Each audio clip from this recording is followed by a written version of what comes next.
بسم اللہ الرحمن الرحیم الحمد للہ وحدہ والصلاة والسلام علی من لا نبی بعدہ اما بعد۔ بیٹی کو شادی کے بعد رخصتی پر چند عظیم نصیحتیں۔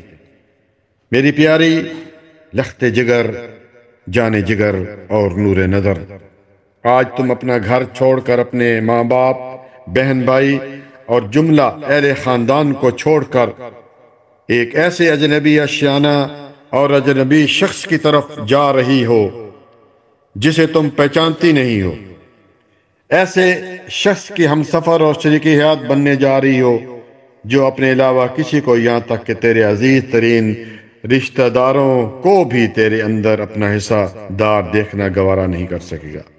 میری بیٹی، تم ایک ایسے ساتھی اور دوست سے ملو گی جس سے تم مانوس نہیں ہوگی، جس کی عادتوں سے تم واقف نہیں ہو اور نہ ہی خاندان سے۔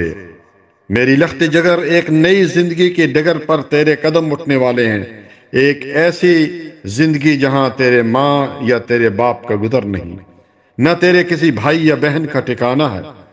تو اس کی بیوی کا، ماں کا کردار ادا کرنا، اس کے ساتھ اچھا برتاؤ کرنا، گویا کہ تو ہی اس کی زندگی کی کل پونجی اور اس کی زندگی کل سرمایہ ہے۔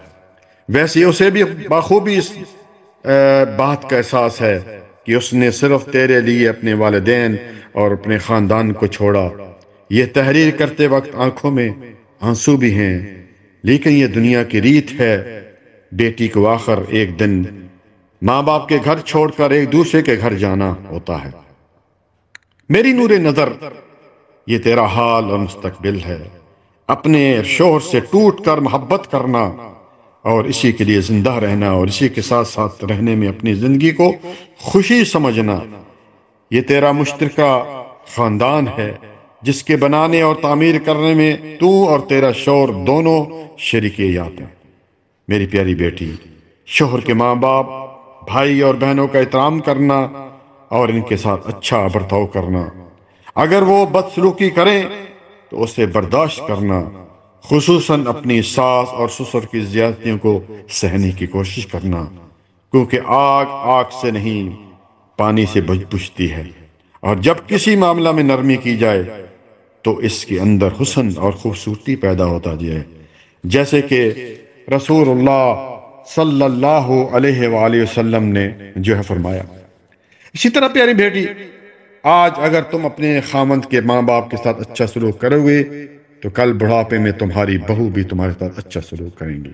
اللہ تعالیٰ نے اس لیے قرآن کریم میں فرمایا سورۃ کہف میں کہ ہم نیک کام کرنے والوں کا اجر ضائع نہیں کرتے۔ اللہ اکبر، غالباً آیت نمبر 7۔ ہمیشہ اللہ پر توکل رکھنا، جس طرح کہ نبی صلی اللہ علیہ وآلہ وسلم نے اسماعیل حضرت حاجہ علیہ السلام کے بارے میں بتایا کہ جب ابراہیم علیہ السلام نے انہیں ان کے بیٹے کو بیابان ریگستان میں چھوڑا، جہاں نہ کھانا ہے، نہ پانی ہے، نہ گھر ہے، کوئی شخص نہیں، کوئی نہ چرند ہے پرند ہے، اپنے رب کے حکم کی تعمیل کر تو یہ چل پڑے، تو حضرت ہاجرہ آواز دیتی ہیں، ابراہیم، ہمیں آپ جو اس وادی میں چھوڑ کر کہاں جا رہے ہیں جہاں نہ انسان ہے اور نہ کوئی اور چیز ہے؟ تو انہوں نے کئی بار اس جملے کو دہرایا، ایسے ہی کہا۔